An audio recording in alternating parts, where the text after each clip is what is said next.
I was at home with my family when we learned that our town was one of those being put into the so-called red zone, quarantined to battle coronavirus.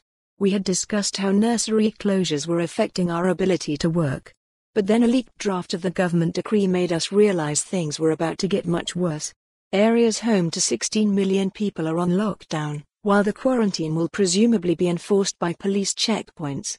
In Padua, a busy university town of 250,000 people, shopping centers will be closed during weekends. Cinemas, museums, libraries, community centers, sports centers, gyms are all to be shut. Events, public or private, are to be cancelled. My next work trip to London is postponed indefinitely. Such a severe restriction of my freedom of movement feels disturbing, perhaps more than the thought of the virus itself. Trying to keep some semblance of normality, I went for a run yesterday morning in training for the Padua Marathon, still scheduled for next month. I saw plenty of other joggers and walkers enjoying the sunshine, cars coming in and out of town.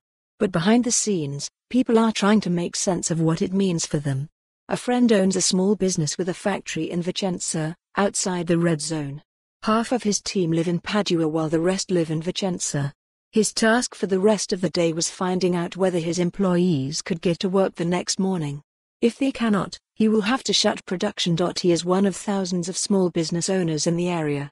The whole of northern Italy, and Veneto in particular, relies on small and medium-sized enterprises. The economic impact of the epidemic restrictions will be felt for months, if not years. Before the latest move, restaurants were already bare.People were cancelling holidays, while the critical tourism sector is already feeling the full force of this crisis. Venetian hotels were reporting up to 40% of customers cancelling bookings. That is expected to rise. The situation feels dystopian, but people are pragmatic. If anything, the question is whether this is too late, but finally it appears our politicians are working together. There is, however, too little clarity in terms of how the government will deal with the economic impact. The government has said it will expand the budget, but Italians need reassurance that they can get to work and look after their kids properly.